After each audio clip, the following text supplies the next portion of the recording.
I just got to get myself situated here. Wait a minute, before you start, let's give a round of applause to the announcers.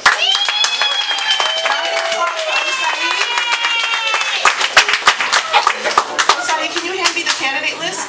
And I wanted to again thank everyone for coming tonight. Your support means a lot to me. It's great to see the residents of Lynn come out and support great candidates, such as me. Okay, before I start with my speech, I would just like to acknowledge some elected officials that came out tonight. Donna Capola for school committee. She had to leave, but she was here. Natasha Majid Madri, who's running for school committee. Marvin Road Hippolyte, who is running for Ward 5. Maria Carrasco, school committee member.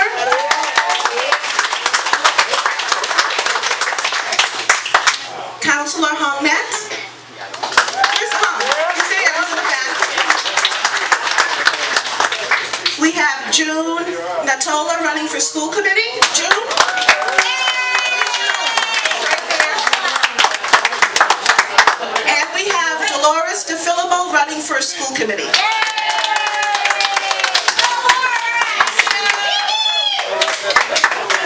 Thank you all for coming. I'd also like to acknowledge my family members. My husband Marcos, can you come up, Marcos? And my father, Franklin, our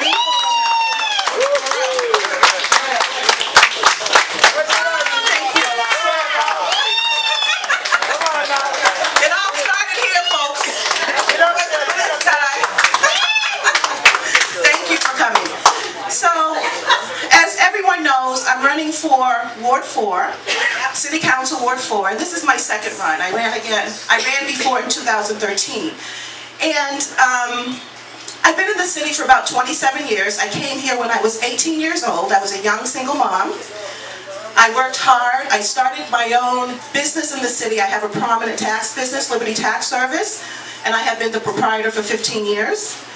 I also own a home near the beach, which I've owned that home for 9 years now, and I've invested a lot of money and fixed up my property. So I'm very vested in the city, and I'm very committed to whatever happens here.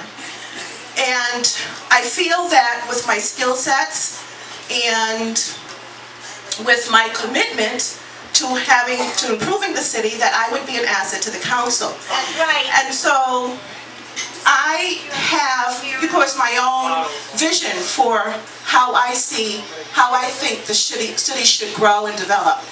And one of the things that I want to do when I get elected is I want to address the issue where there is a shift, and there has been a shift in the tax burden within the residential tax class of property tax payers in the city.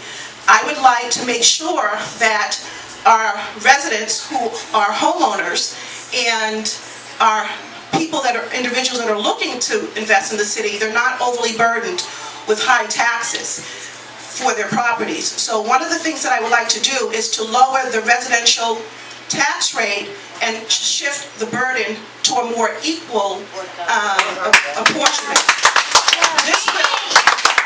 This will help to give relief to property tax owners, that those extra funds can go towards improving our residences.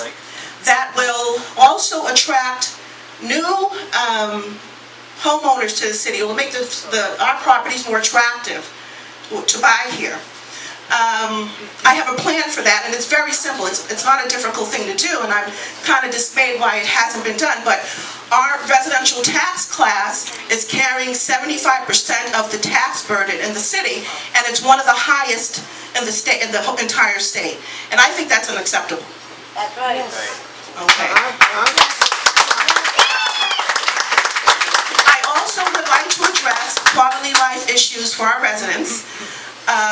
I've been around my ward talking to different constituents, different taxpayers and residents, And, you know, they have concerns about certain things being fixed in the neighborhoods, the streets, and the trees being pruned. And they also have, there's other issues going on in terms of, you know, the services, in terms of the response of the services and the type of services that they feel they're getting. And sometimes they feel it's not adequate. And I'd like to address that issue. And there are other issues that I'd like to address, but that's just a little bit of a insight into some of the things that I plan on working on when I become elected. So I don't want to take up too much of your time, but again, I want to thank you, and I hope you're enjoying your evening. And please, I need all of your support. If you have any friends in Ward 4, relatives, please tell them to vote Arianna Morel Rosario on November 3rd.